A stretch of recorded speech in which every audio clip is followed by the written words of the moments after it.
Okay, good morning, dear friends. Uh, I welcome you all to the 10th session of Faculty Development Program on Computational Fluid Dynamics for Beginners, held under AICTE Atal Academy. Uh, we have so far conducted 9 sessions, 2 sessions by Professor Atul Sharma, 1 session by Professor Namgaonkar. 2 sessions were conducted by Professor Saugule and myself. I conducted 4 sessions, and we have tried to cover some of the important fundamentals of computational fluid dynamics so far. We have dealt with especially the overview of computational fluid dynamics. Then we have talked about the governing equations, and we have also tried to cover the finite volume methodology for solving the pure conduction problem, steady as well as unsteady. Then we tried to look at the finite volume methodology for pure convection problem, which is also known as advection. I have avoided that term, in fact, for the sake of because I wanted to keep the simplicity in the understanding of the participant, but many times pure convection is referred to as advection also. And we have also tried to look at the convection problems yesterday, pure convection and pure convection diffusion problem. And having done all that, now we are all ready to deal with the solution of entire Navier-Stokes equation. And today's topic is, of course, the solution of Navier-Stokes equation on a staggered grid. Why we are talking about a staggered grid, that I will let you know as I proceed through the lecture.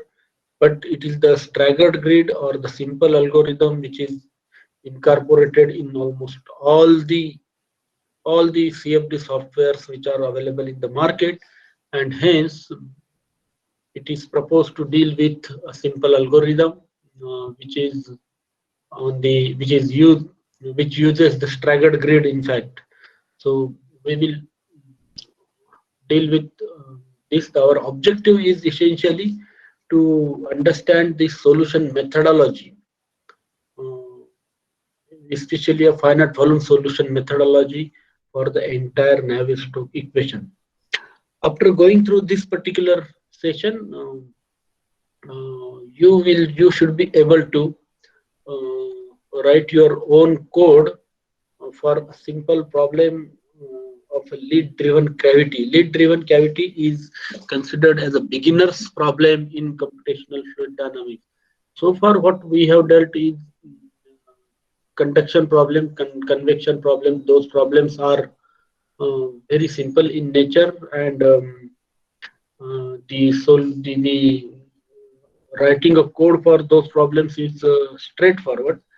However, when it comes to solution of the entire Navier-Stokes equation, the level of complexity is little bit more, and we will try to understand that complexity by going through today's session number 10 and session number 11. Also, I am going to deal with that. So part of solution methodology will be covered in this session, and the part will be covered in the next session. Once we go through all this stuff, that is solution methodology for Navier-Stokes equation, we will send you the question paper for the examination, and we will also send you the Google Sheet in which you have to answer the questions. The questions are multiple choice questions, and your answer will be either A, B, or C, A, B, C, or D. From the options given to you, you have to simply mark those options in your Google Sheet, and that will be assessed, and As per AICTE et al. Guidelines, you have to score at least 50% marks to obtain the certification uh, for this particular faculty development program.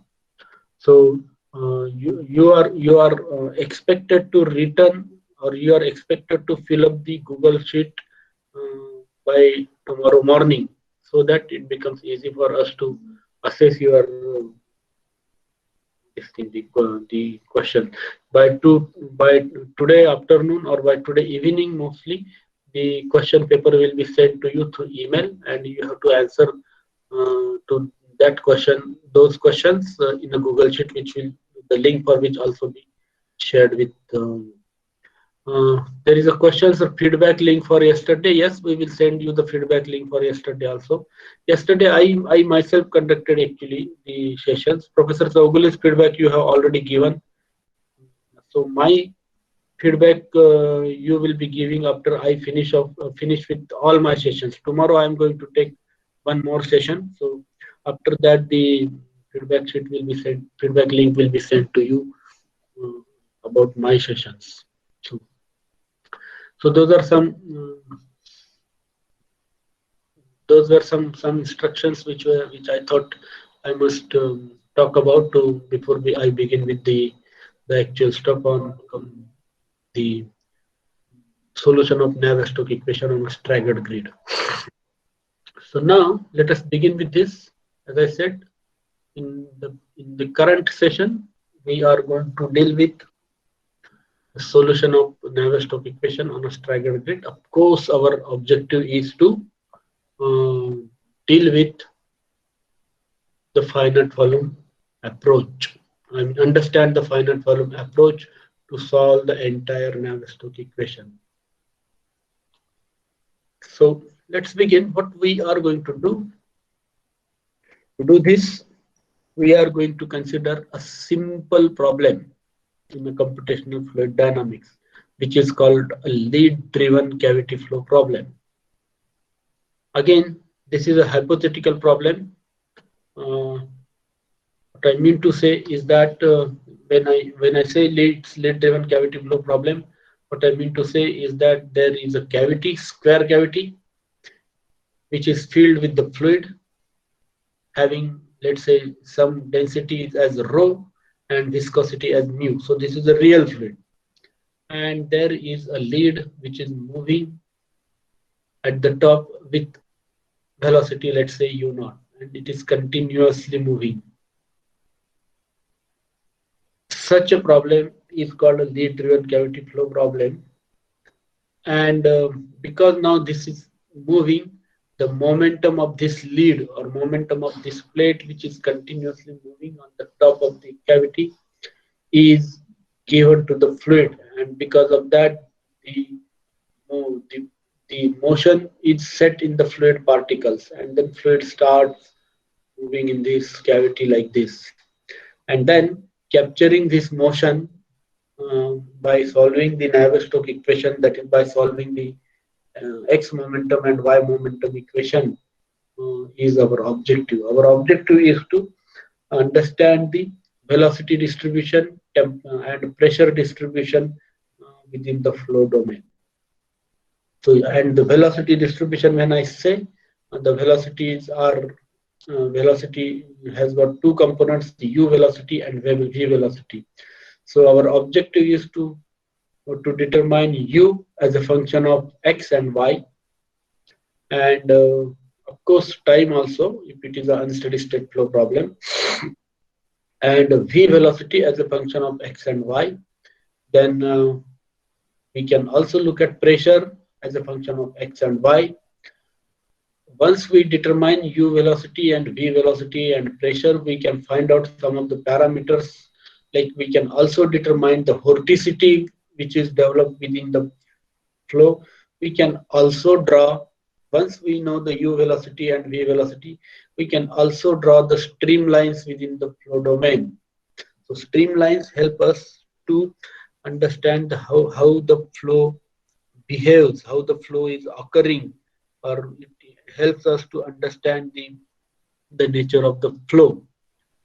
and the velocities. From the velocities we can find out some or the other important engineering parameters. So that's a lead driven cavity flow problem which we want to resolve.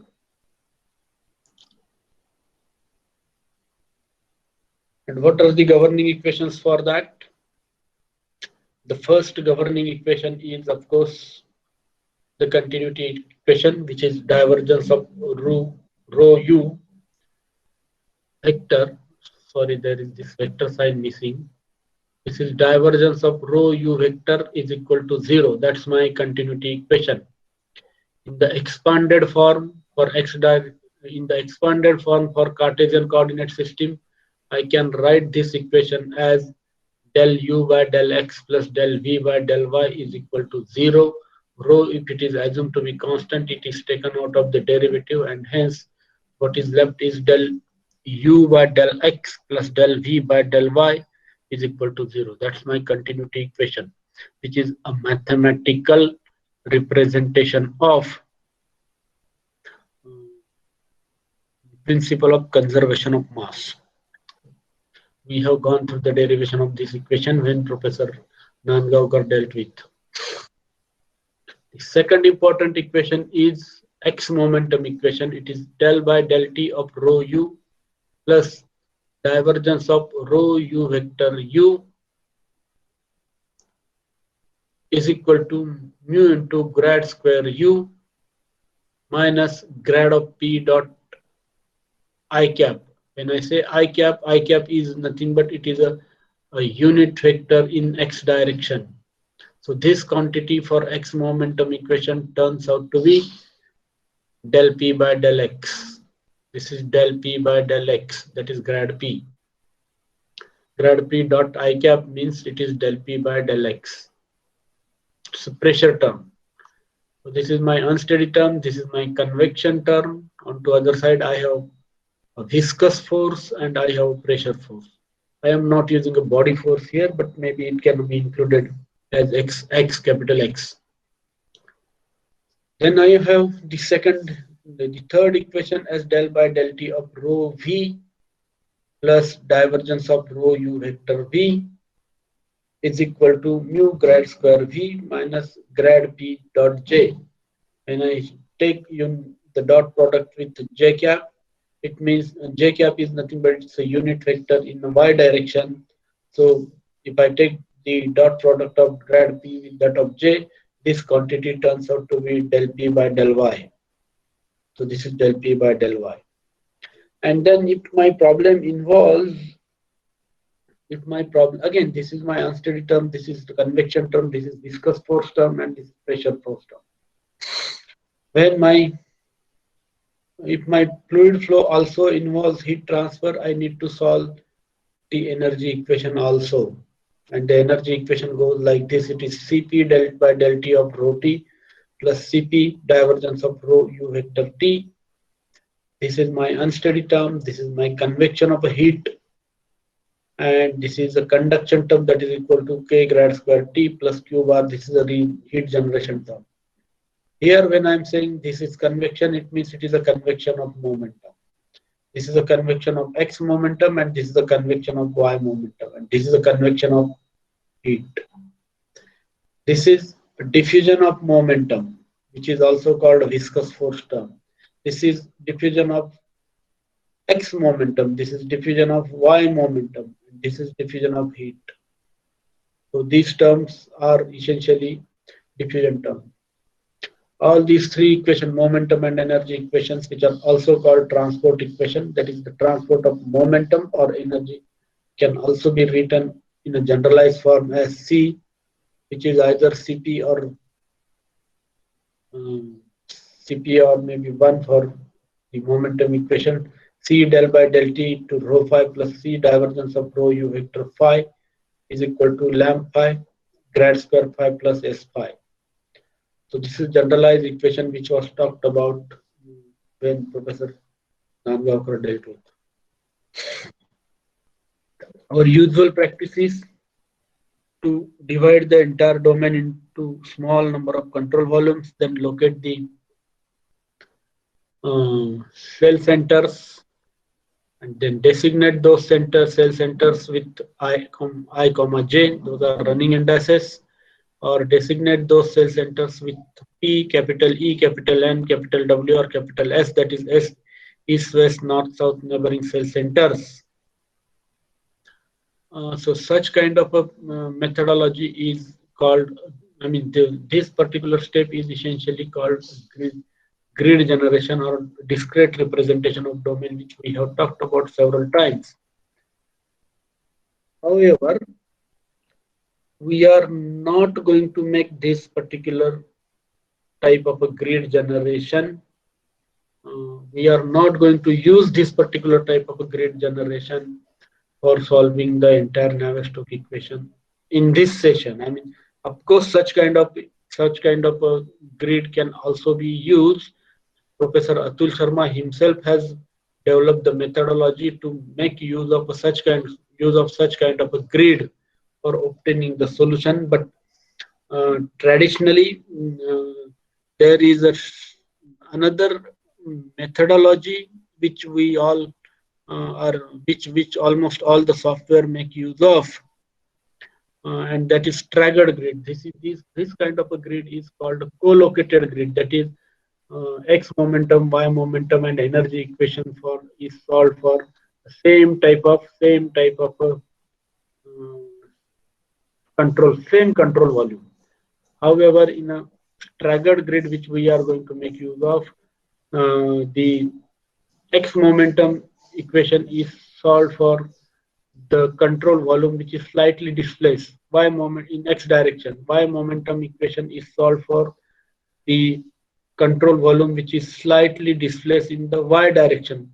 By how much distance it is displaced, that we will look at when we will talk about the staggered grid. But then this particular grid is called a co-located grid. In co-located grid, what we obtain is the solution for u velocity, v velocity, and pressure at the same point. However, in case of a staggered grid, we obtain solution for u velocity and v velocity at different points which are slightly displaced from each other. We will talk about that. Now, what happens if we make use of such kind of a grid, that is co-located grid, is that let's look at the pressure term. Now, pressure, it is the pressure term which creates trouble in the solution. Now, let us look at the x momentum equation. For x momentum equation, I can write down my grad p term like this. For x momentum equation, I need to take into consideration the pressure on the east face and west face only, because pressure force act in the direction normal to the faces. So this force, the force on the north and south faces, will have no component along x direction. And hence, in x momentum, I need to take only the summation of two forces, that is for pressure on east face and west face. So summation over the faces east and west faces of PF into delta SM. Now this pressure at east face or west face is not known to me. So what I can do, I can express it either in terms of pressure at capital P and pressure at capital E. I can interpolate and can write down the pressure at point E. So this particular equation can be expanded at P cap pressure at east face into delta SE plus pressure at west face into delta SW. I don't know the value of pressure at east face or pressure at west face, but I can do the interpolation. So this equation, delta SE and delta SW, these are same, so I can write it delta Y. So I can write down PE minus PW, because delta SW is negative. So PW is a negative value, so PE minus PW into delta Y, that becomes the equation. Now this PE, if I can replace as P capital E plus P capital P divided by 2, that is interpolation I can do, and I can write down the expression for that. Minus P capital P plus P capital W divided by 2, that is this pressure plus this pressure divided by 2. I shall obtain the pressure at west face. If I simplify this equation, Look at the term which we have obtained.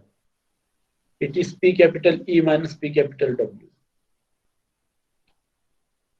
Look at the equation carefully. What is happening? The pressure at point P has disappeared from the equation. That is, P capital P has disappeared. And our objective is to find out the pressure at point P.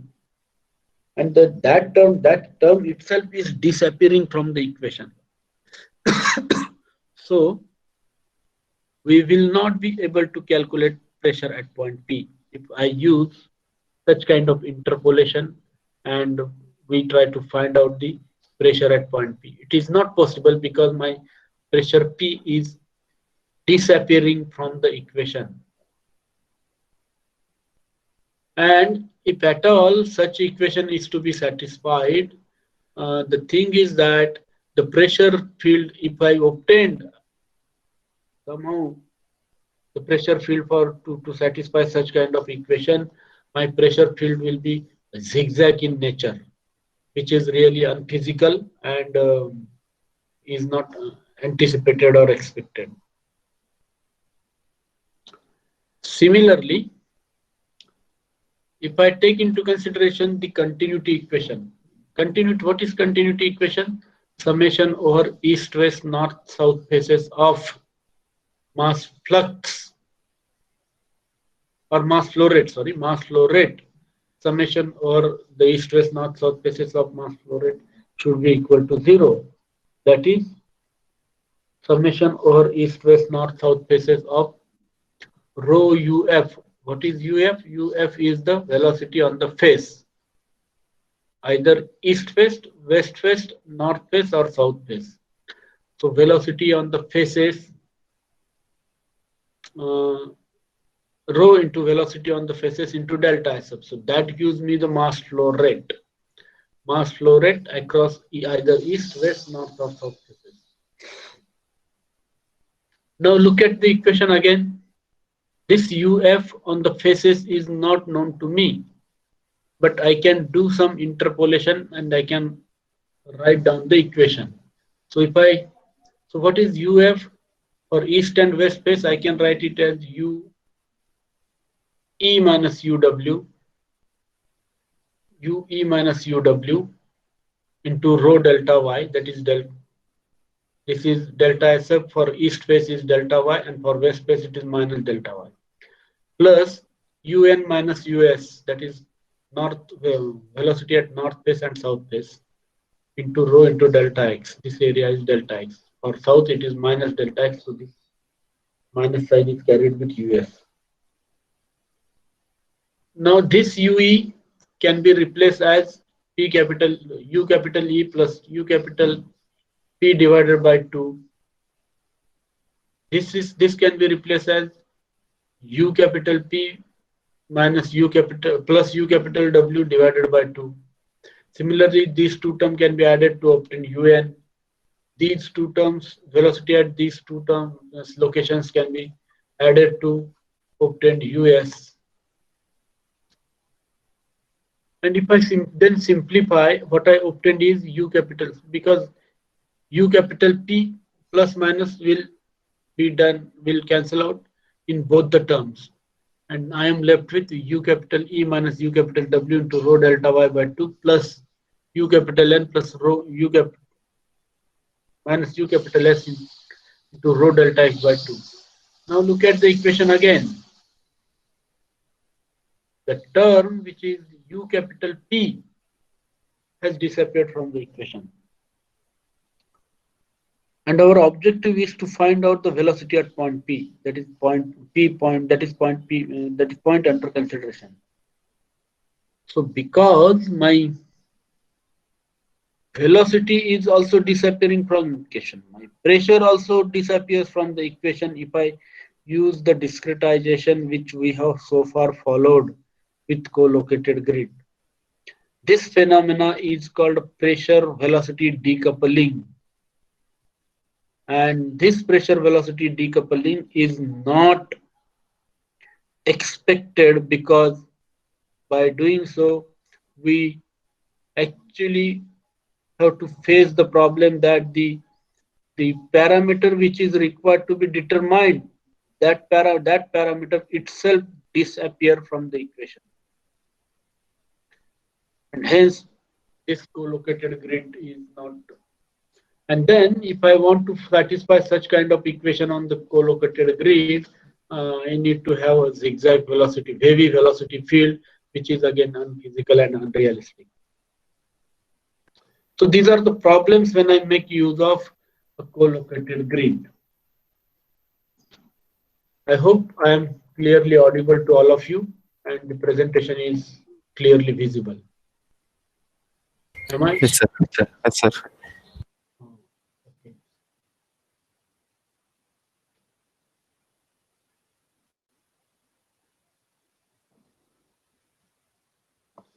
So what is the remedy?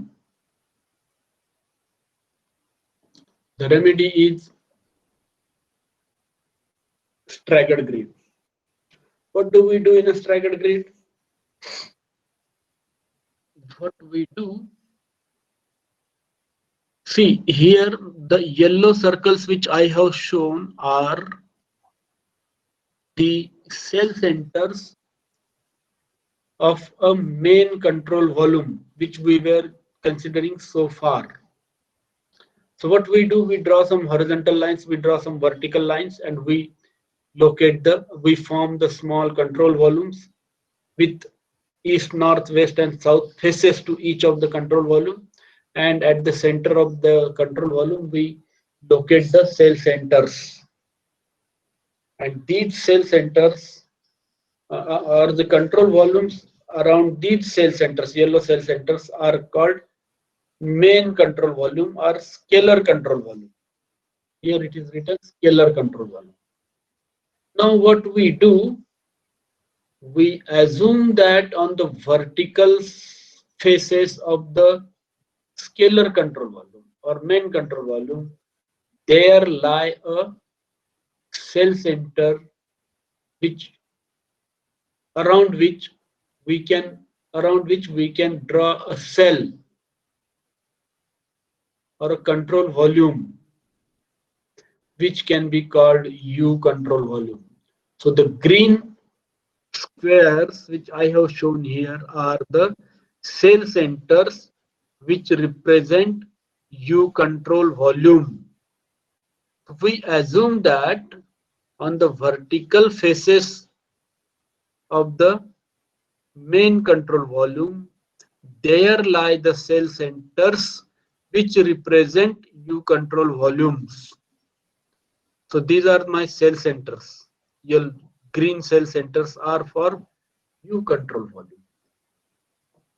And I assume that we assume that on the horizontal surfaces of the main control volume, on the horizontal faces of the main control volume, lie the cell centers which represent V control volume. So for example, if this is the cell center, I can have a cell around it like this. And then this is my V control volume, and this is the cell center of a V control volume.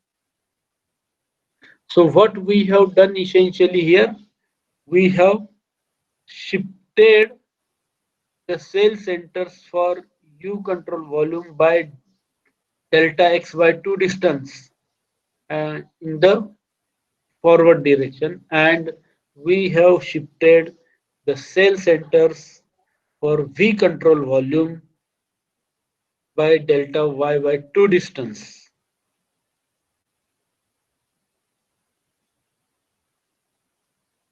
So now, so what we do, so we have three types of control volumes now: U control volume, V control volume, and scalar control volume. When we solve the equation, Navier-Stokes equation, what we do, that we solve x momentum equation as applied to U control volume. We solve y momentum equation as applied to V control volume. We solve energy equation as applied to a scalar control volume. And we solve continuity equation as also as applied to scalar control volume or main control volume. So once I obtain the solution for u velocity, v velocity, and temperature, what I will obtain? U velocity will be obtained at green dots. V velocity will be obtained at red cell centers. Temperatures will be obtained at yellow cell centers. We don't get the information of velocity and temperature and maybe pressure also. Pressure also we get at yellow cell centers. We do not get the velocities and pressure and temperature at the same point. You can see that is one of the disadvantages of staggered grid. But the thing is that when we carry out grid generation, the distance between these 2 points is so small. The size of the cell is, that is delta x value is many times 0.01 mm or 0.001 mm and so on. So the size is so small that it doesn't matter if we even if we obtain the information about velocity and temperature at a different location. On the large scale, it doesn't matter. Now all these control volumes are also nomenclated using their running and using the running indices. So boundary control volumes, we have seen how to represent it. Then all these running indices are shown here. The running indices for U control volume and V control volume and main control volumes will be different in this case. For example, for U control volume, the running indices go like this: I is 1, 2, 3, 4, 5, 6. There are 6 cell centers along. So Imax is equal to 6. 1, 2, 3, 4, 5, 6, 7. Jmax is 7 for U control volume. However, Imax is 6 for U control volume. If it is a V control volume, Imax is 3, 4, 5, 6, 7, 7. And Jmax is 1, 2, 3, 4, 5, 6. For this particular case I am talking, if I divide it into large number of points, of course, the numbers will be different.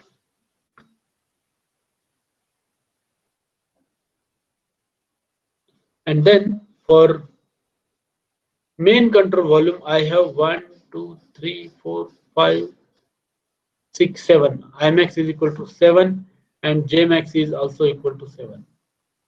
For main control volume, Imax and Jmax is 7. For U control volume, Imax is 7, Jmax is 6. Sorry, Imax is 6, Jmax is 7. For V control volume, Imax is 7, Umax is 6. Jmax is 6. I hope this is making the sense.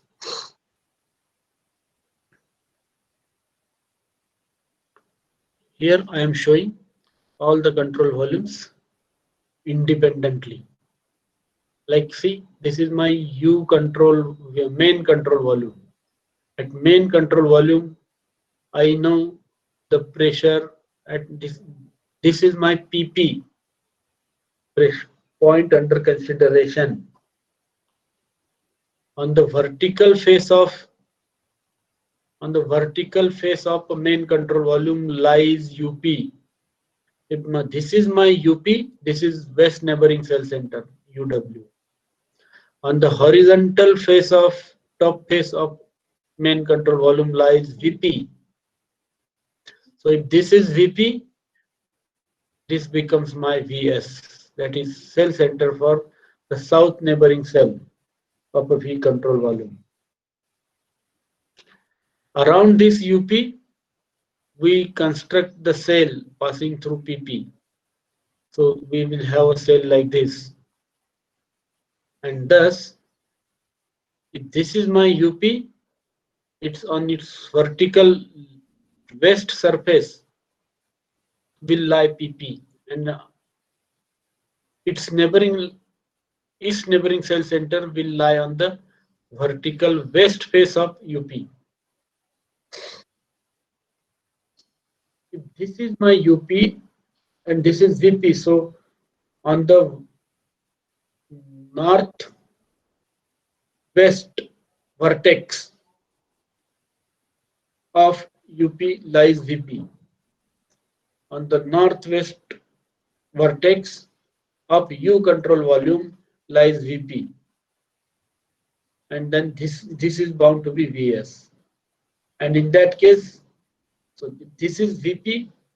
Here we will have VE. So I have VE vertex here. And this is my V southeast or east south. So this is my U control volume. Here is V control volume. This is V control volume. I can construct the cell around it. So here is UW, this is UW, UP. This is UP. Here I will have UN. So this is my UN. And this is UWN. So this is the staggered, this is how the staggered grid looks like. One is the main control volume, other is the U control volume, and third is the V control volume. All these volumes are shown in a superimposed fashion in this diagram.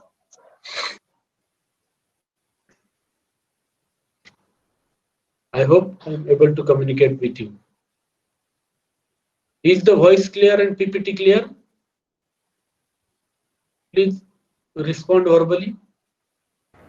Yes, sir. Now let us look at the discretization of the equations. I am going to take you through the discretization process using some physical laws so that it becomes easy for you to understand the mathematical equations. So if it is a continuity equation is applied to the main control volume. Outward mass flow rate on the faces of a control volume is written here. FMF into delta SF is the mass flow rate, where FMF is the outward mass flux, and outward mass flux is written in terms of product of rho into corresponding normal velocity. So for example, if it is the east face, the mass flux is rho into U at east face, and if it is multiplied by delta SC, what I obtain is the total mass flow rate across east face. This is total mass flow rate across west face. This is total mass flow rate across south face. This is mass flow rate across north face. Mass flux into area, corresponding mass flux into area. So this is how, and if I take the algebraic summation of all these parameters, that should be equal to 0. That's my continuity equation, which is algebraic in nature.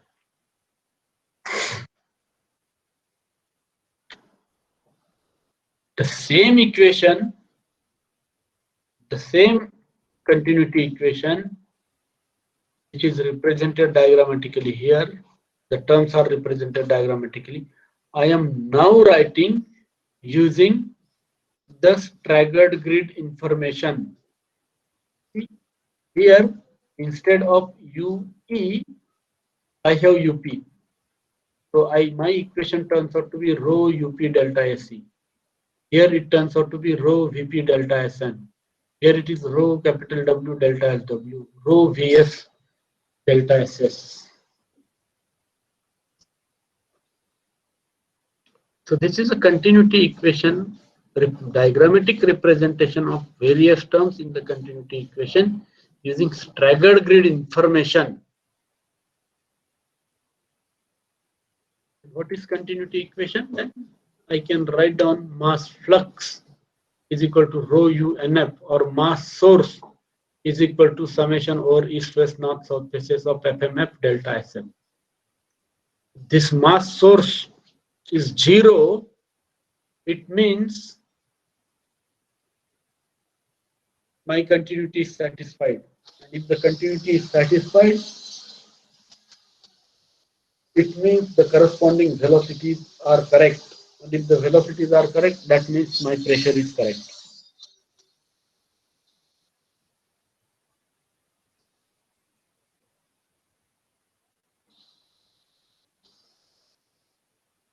Let us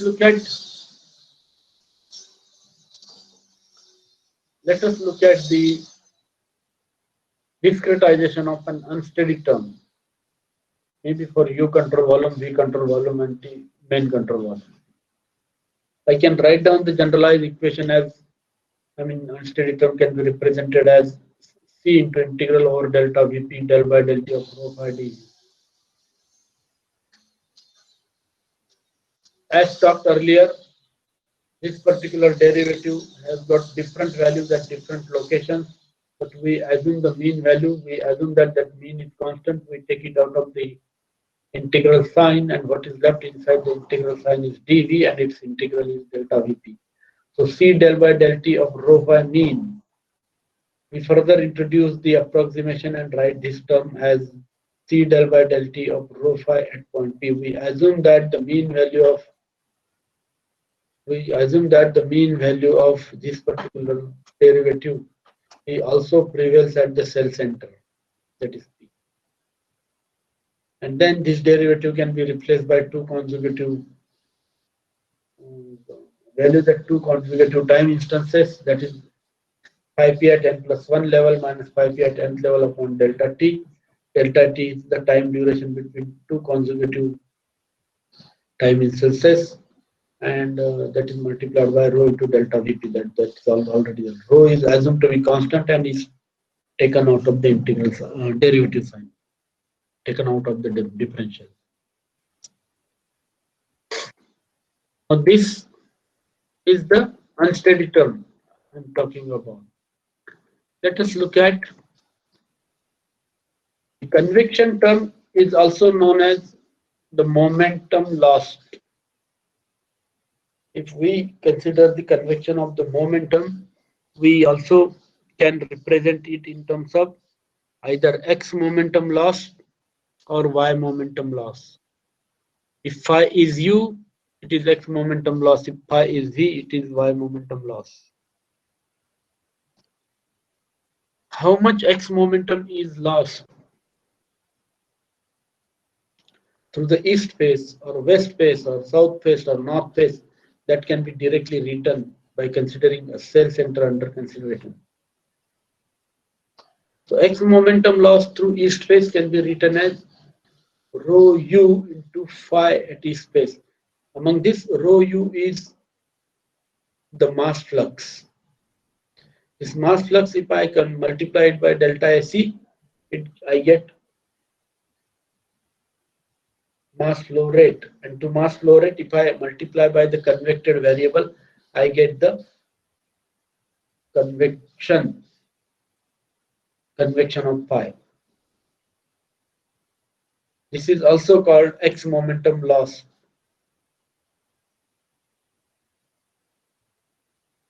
If instead of phi, if I make use of u, it is x momentum loss. If instead of phi, if I use v, it is y momentum loss. If instead of phi, if I use t, it is heat loss because of convection. Similar expression is written for west phase, rho u phi at west phase into delta SW.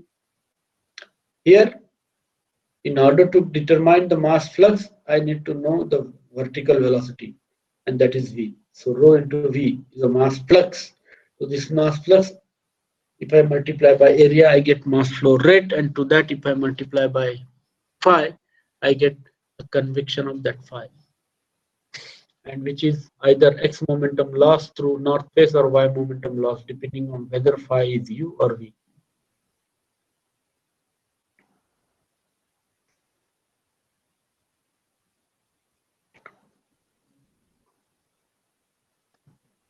same equation I can show for the staggered grid also.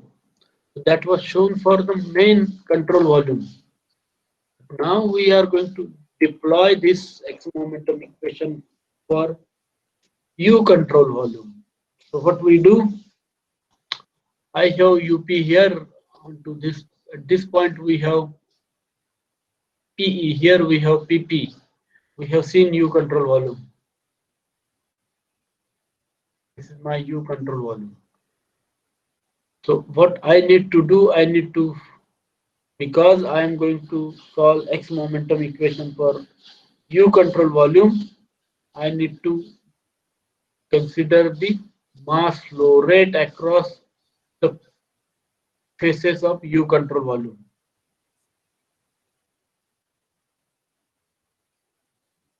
So mass flow rate is FMEU into delta SE, and if I multiply it by further UE, what I obtain is X momentum loss.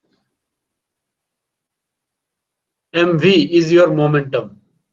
So M is FMEU into delta SE.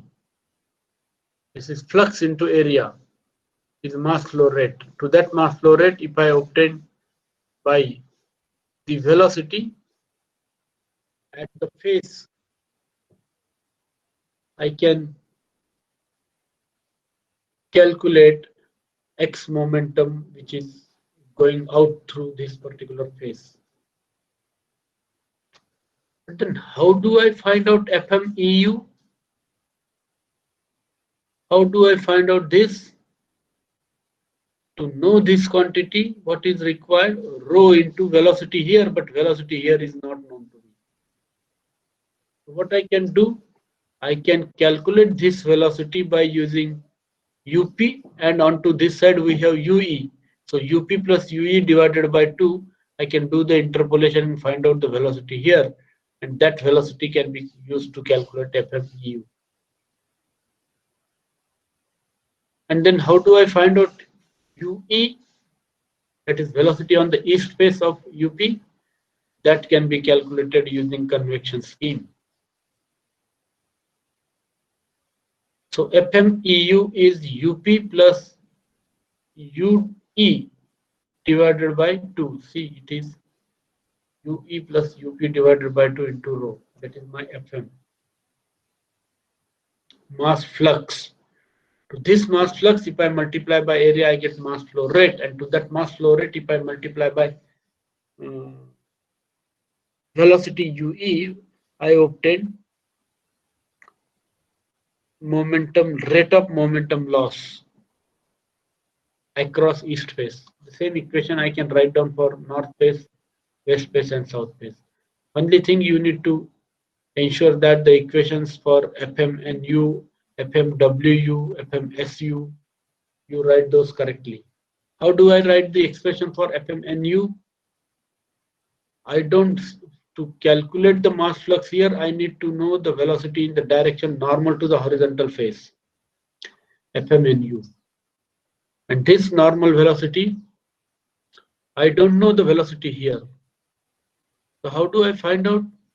Vertical velocities are known to me at these 2 points. So I take velocity, this velocity and this velocity, and do the interpolation and find out the velocity here. So Vp plus Ve divided by 2 into rho is my FMNU. See here. And to that FM, if I multiplied by the normal U velocity, U at north face, and delta Sn, what I obtained is X momentum loss through the horizontal surface. Do remember, this is also X momentum loss, although it is going in the Y direction. Although the mass flow rate is in Y direction. Similarly, here FMWU consists of velocity here and rho. The velocity, X direction velocity at this location is not known to me, but I know UP and I know UW. So UP plus UW into rho divided by 2, that gives me FM here. Similarly, for south face, I can use these two velocities to calculate FMSU. Here are the expressions provided for mass fluxes across the phases. And to that mass flux, if I multiply by area, I get total mass flow rate. And to that, if I further multiply by the velocity, u velocity on that phase itself, what I obtain is the x momentum loss. Are you able to get that? The things? Is the voice clear and video clear? The presentation clear?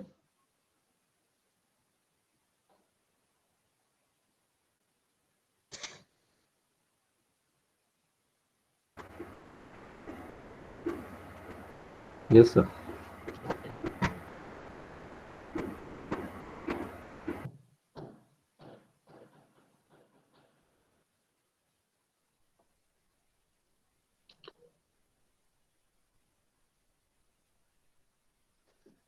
I'm showing the y momentum loss by the fluid in the control volume. Y momentum equation is to be applied to V control volume.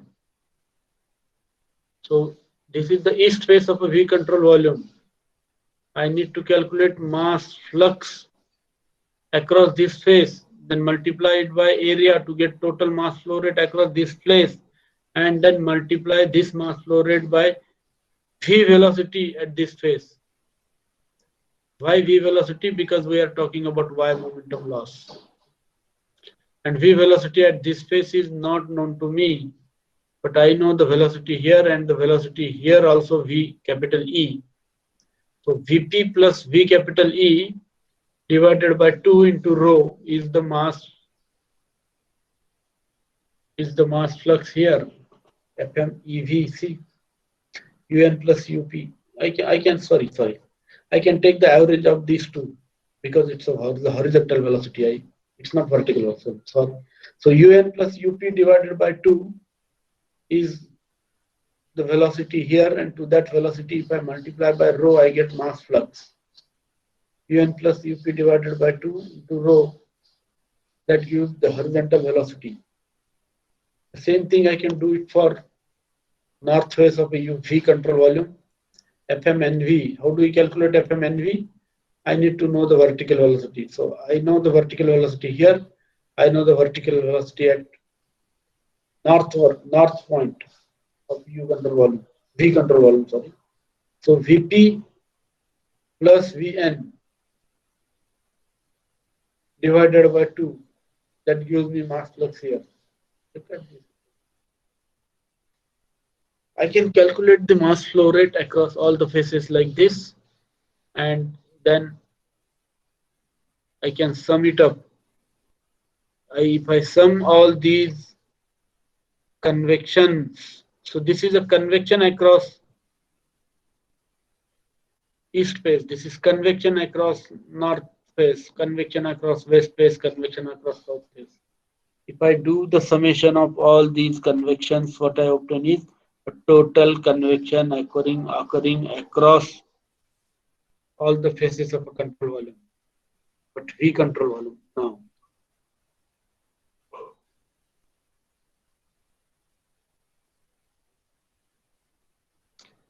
So we have looked at X momentum, we have looked at Y momentum. We can also look at the energy lost by the fluid. How do we calculate energy lost by the fluid across a particular surface? We take m dot Cp. M is a mass flow rate into Cp into temperature. Mass flow rate is given as rho into velocity into area. So rho into velocity into area. That gives me the mass flow rate. So that if I multiply by T, I get the convection of heat.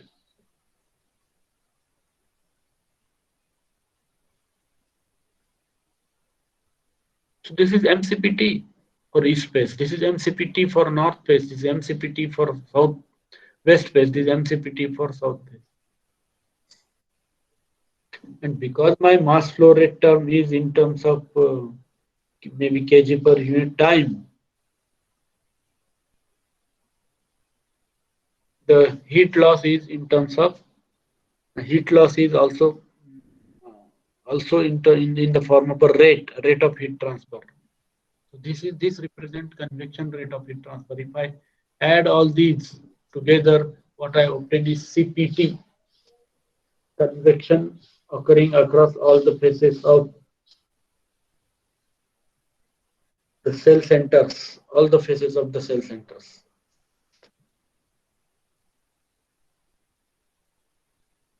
Same thing I am showing by considering the now this is a main control volume. Earlier we used the U control volume or V control volume. So the information which we use here is the information derived from staggered grid in staggered grid.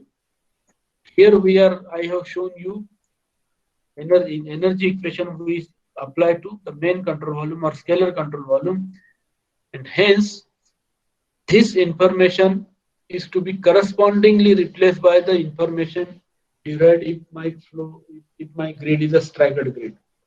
So here I do have TP, but here I have UP. So I can calculate mass flow rate like so Cp mass flux into T into delta S. Mass flux into area, that gives me total mass flow rate into Cp into T. That is my convection.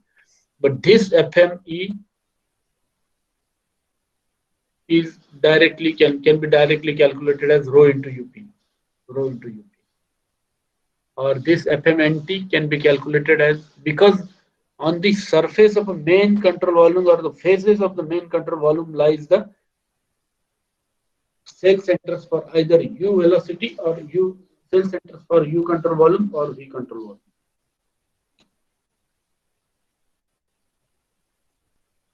So the equations for mass fluxes across, see there are two things. One is mass flux across the faces, and other is the convected variable on the face. Convected variable on the face here is temperature. This is TE, TN, TW or TS, which can be calculated by using convection schemes. But to calculate the mass fluxes, we have the information available in terms of UP or VP or UW or VS. So I can accordingly calculate the mass fluxes. Area is anyway known to you from a grid generation, but mass fluxes are required to be calculated, and the expression for mass fluxes are shown here.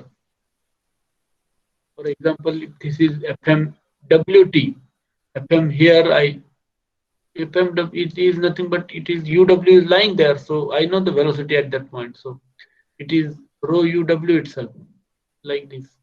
Like this, all these equations are derived and developed.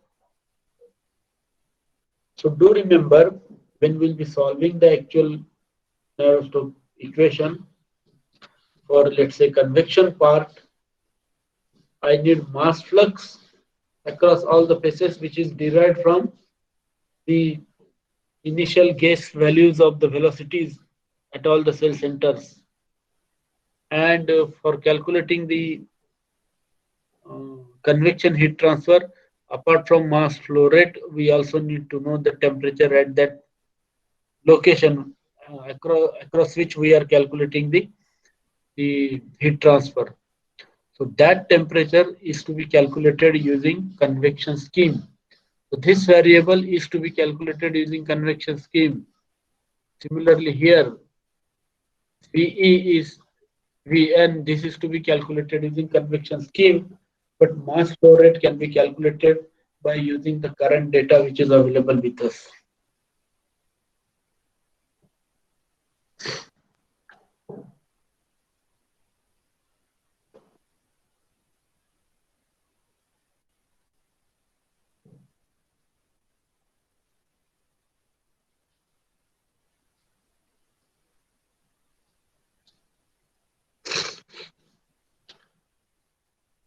I hope I am audible properly and the video is going well.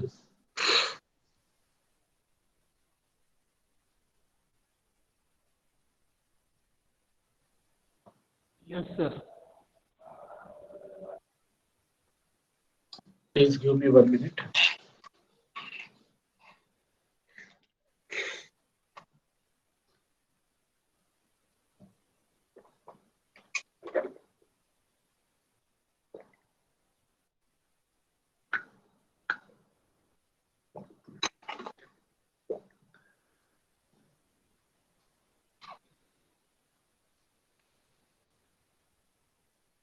So that's a convection loss.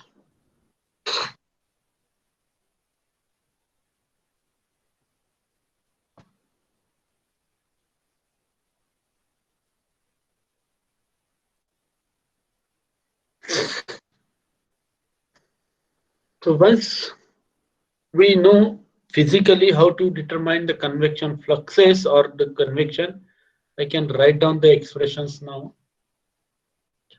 Generalized equation can be written for convection flux as Fc F phi. This phi is u velocity for x momentum equation, v velocity for y momentum equation, and temperature for energy equation.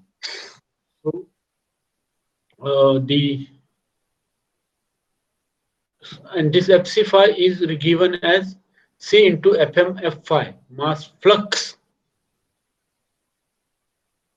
the mass flow rate into phi f. If it is Fc Fu, that is convection flux of x momentum, then I need to write Fmu into Uf. Uf is to be determined using convection scheme, and this for mass flow rate is to be determined from the equations which we have just now seen. FCFV is the convection flux of y momentum. And to determine this, what we do, we write mass flux into velocity. This velocity is to be determined using convection scheme, and this mass flow rate is to be determined using the equations which we have seen just now. This is obtained by carrying out interpolation. This may be determined by doing either interpolation or extrapolation. The convection schemes like Quick and SOU. SOU is an extrapolation, but Quick is a interpolation.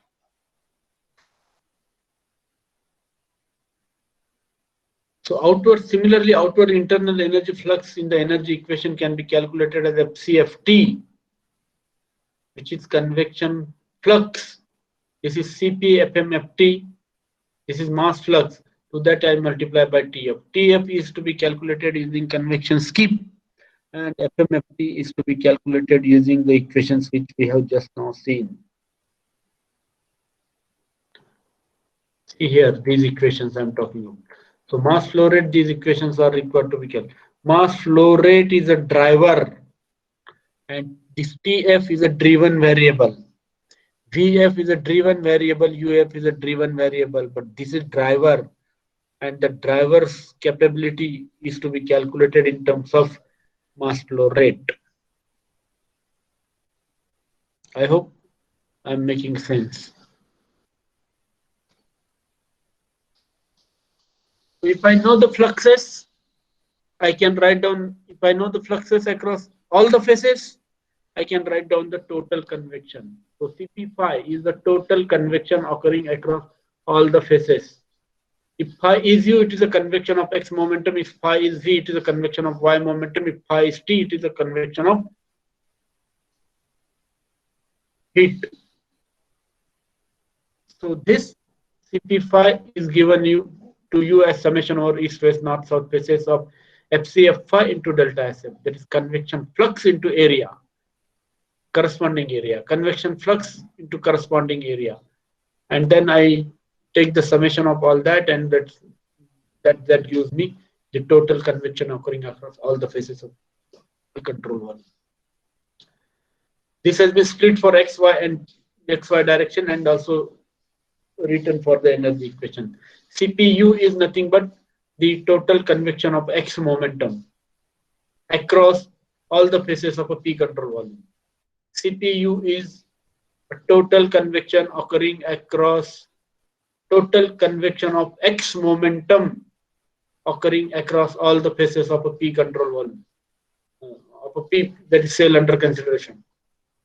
So which is given to you as summation over east, west, north, south faces of FCFU delta SF. This is convection flux, which we have just now seen the expression. Cp V is the total convection of a Y momentum. It is given to you as summation over east, west, north, south faces of FCFV into delta SF. This is convection flux of Y momentum. And similarly for heat, convection of heat. This is convection of heat, FCFT into delta SF. This is flux quantity and this is area. Having said that, so what we have done essentially, we have written the convection term in the discretized form, and we have written the expressions for that. These are all expressions for mass flow rates, which are important, and we know the convection scheme. We can implement any of the convection schemes as per our requirement. Now let us look at the viscous force acting in x direction on the fluid particle. The viscous force is always given to you by mu into del u by del y, or mu into velocity gradient. That gives you shear stress, and shear stress is multiplied by area. What I obtained is the viscous force. Do remember your Navier-Stokes equation consists of viscous force. Navier-Stokes equation consists of unsteady term, convection term, and viscous force onto other side. Viscous force as well as pressure force. We'll deal with pressure force later on. Let us first deal with the viscous forces.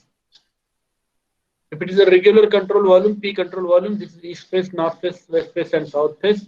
I can take the corresponding gradient of the velocity, multiply it by mu and multiply it by area. What I obtain is the shear force. So if I add all these shear forces, what I obtain is all the shear forces acting on the control volume.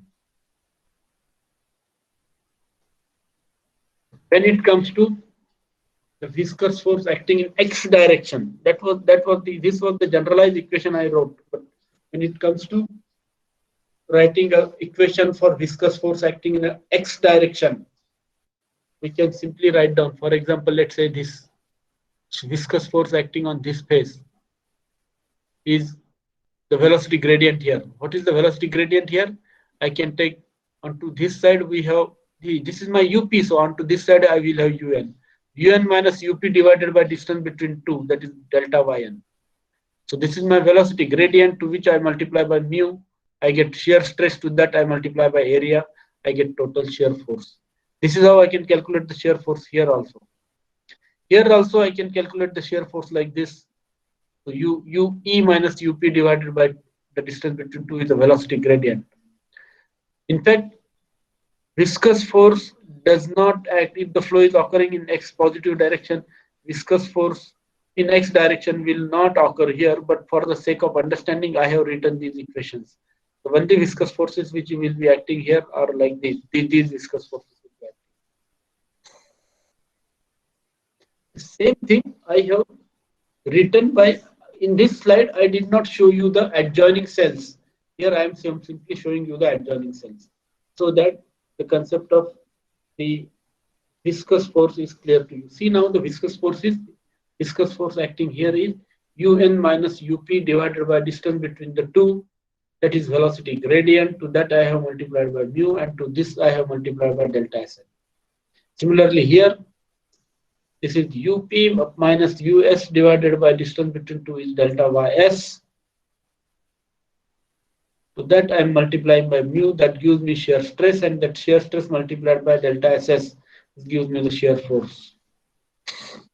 Algebraic summation of all these forces in x direction will provide you the viscous force acting on the fluid particle or on the control volume in x direction.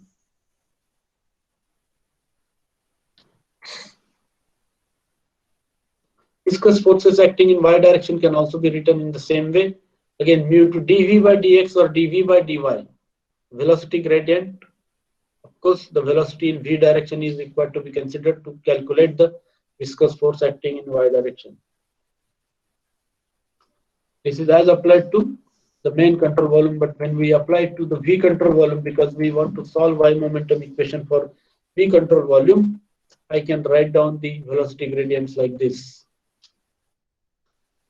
Look here, it is nu into, this is velocity gradient. How do I calculate this velocity gradient? It is V capital E, V minus V capital T divided by the distance between two, that is delta XE, multiplied by mu, that gives me shear stress, and to that if I multiply by delta SE, which is my area of the east face, what I obtain is the viscous force acting here. Similarly, I can do it for west face and so on. Same thing has been shown here on the staggered grid by showing the adjoining cells also. Please look at the equation. Please look at these equations carefully. Take few minutes, take few moments, and look at these equations. Give some thought. Try to understand the philosophy. We are simply writing we are simply using a physics to write the equations. Mu into del u by del y is a shear stress that we have studied during our undergraduate course.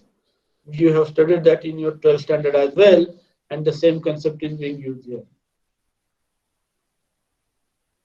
I can add all these forces to obtain the viscous force acting on this control volume in a y direction.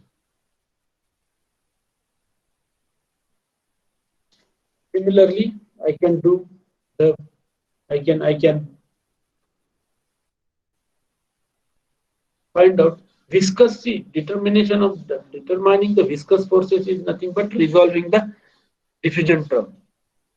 And when it comes to heat transfer, we call the diffusion as heat conduction. Heat conduction equation we apply to the main control volume, and then we have a simple Fourier law of heat conduction. If I want to find out the heat transfer because of conduction across, let's say, east face, I need to simply take into consideration minus k into dt by dx at east face. And to that, if I multiply by corresponding area, I get total heat transfer because of conduction. So here it is, in fact, the equation is minus k dt by dx, but then minus, because we are taking all this heat which is coming in as positive, that minus, and this is a negative x direction, the minus becomes positive, and so this is what I have written it as positive. However, this quantity here, this is positive, so minus k remains there, minus k into dt by dx at west face into delta y. So that becomes a total heat conduction, rate of heat conduction across west face. This is total rate of heat conduction across north face, rate of heat conduction across south face.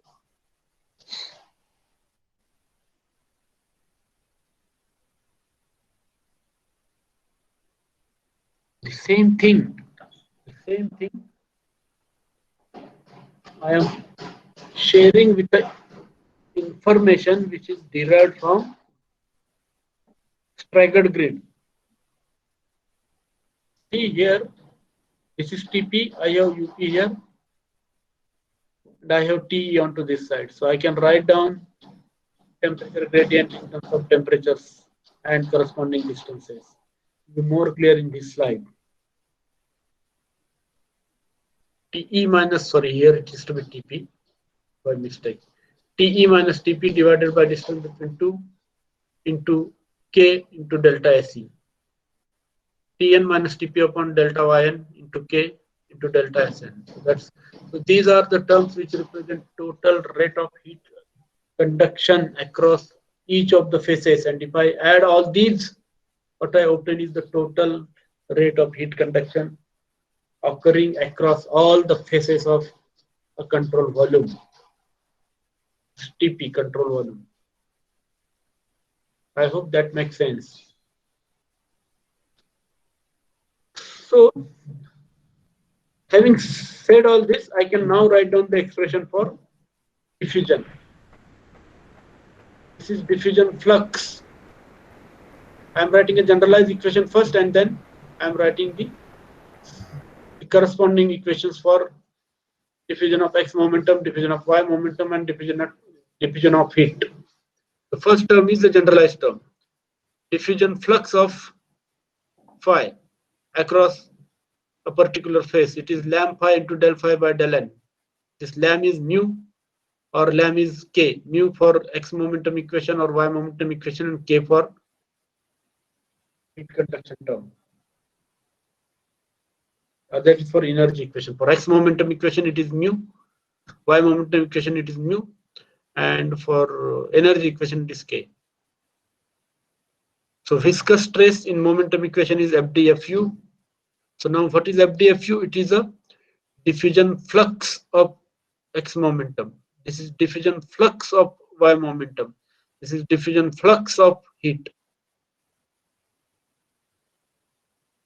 FdFu mu into del U by del N at corresponding phases. FdFv mu into del V by del N at corresponding phases. FdFt k into del T by del N at corresponding phases. So these are diffusion fluxes. With the use of these expression for diffusion fluxes, I can write down the expression for total diffusion. The total diffusion is now given as, this is again generalized equation. This is for x momentum, y momentum, and energy equation. The generalized expression is dp phi. Total diffusion occurring across all the phases is flux into area, corresponding area, flux into corresponding area. And I'm taking summation over east, west, north, south phases. So this is flux into corresponding area, flux into corresponding area for east, flux into corresponding area for west, and so on and so forth. What I get the total diffusion. This diffusion is of x momentum, then I can write down it as dpu. So this is the total diffusion of x momentum across all the phases of a control volume under consideration, which can be written as summation over east, west phases, east, west, north, south phases of FdFu into delta SF. FdFu, how to calculate is shown here. How to resolve this was shown in the slides earlier. Here, for example, fluxes were shown. This is dPV, that is total diffusion of a y momentum across all the phases of a control volume. So it is summation over east, west, north, south phases of FdFv, which is flux into a corresponding area, flux into corresponding area, flux into corresponding area for east, west, north, south phases. Similarly, this is dPt is a diffusion of a heat. Diffusion of a heat. We also call it as a conduction, which is summation over east, west, north, south phases FdFt into delta SF. FdFt, how to calculate, we have just now seen. FdFt is k into dt by dn. And how do we calculate k into dt? How do we calculate, write it for all? How do we resolve this dt by dn? That was shown here. This is dt by dn. These are all dt by dn curves of the corresponding phases.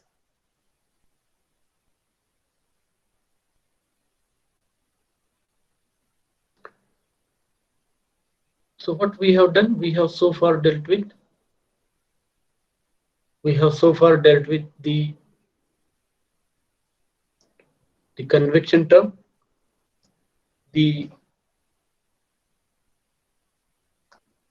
diffusion term, and unsteady term. I think we are almost close to 11:30. We are left with 5 minutes to have a break. We will take a small break here for half an hour, and we will come back at 12 o'clock to deal with the remaining part of the solution methodology for Navier-Stokes equation using staggered grid. If there are any questions, I will like to take up the questions. I would like to take up few questions. Oh, there are no questions in the chat box as of now. But if you are interested to ask, if you feel any difficulty in the understanding so far, please go ahead with your questions. You don't bother about feedback. The feedback forms will be sent to you. And as of now, the learning is more important. You don't bother about it. There are two messages, Himanshu Gupta and Sarita. We will send you the feedback forms. Don't worry about that.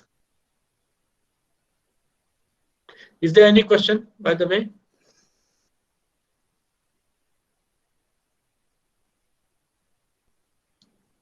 Any question, please speak out. Thiru Senthil, your mic is on. Please speak out if you are there.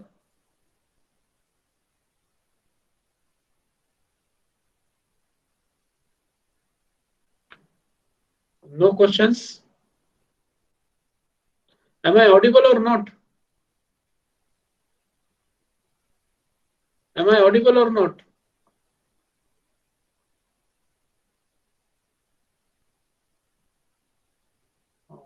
Yes, sir. Rana Rao, is there any question?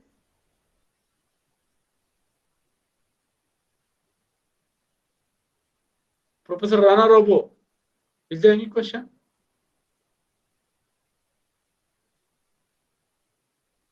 Why don't we assign the cell to the corner?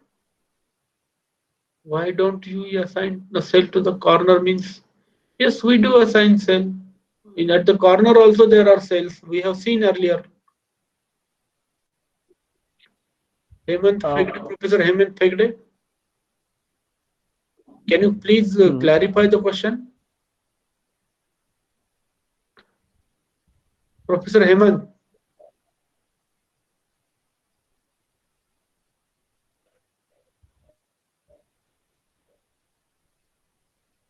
Okay. If there are no questions, maybe we will break for half an hour. And we will come back at 12 o'clock. Yes, please go ahead. Hello, sir. Please go ahead. I'm asking about the flow in the lead problem. At the cornermost of the problem, we didn't assign the cells. So can we assign it in the staggered grid or not? Yeah, we can. That was my question. We do assign. We do assign. At the cornermost, the four corners.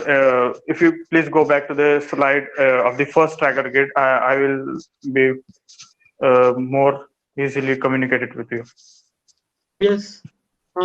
In the cornermost, you can see that near the here. Yeah. See, in the cornermost, yeah. See, this particular value, this is a boundary essentially, right? Yes. This particular value is not useful. See, what is our objective? Our objective is to find out the velocities at yellow cell centers. Green cell centers, and U velocities we find out at green cell centers. V velocities we find out at red cell centers, and temperature we find out at yellow cell centers. Right? Yes. To find out these velocities or the temperature, we need a boundary conditions.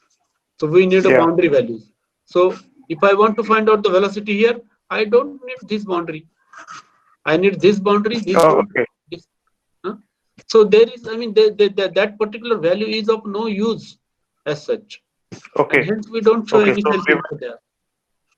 Okay, so even if we put effort, we won't be getting any useful information out of it. Yes. We don't get any. I mean, that information is not useful in the calculation. So that is why we have not shown it there.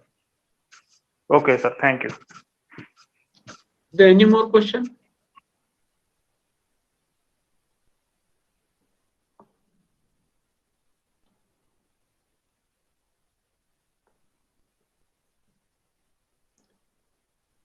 Okay.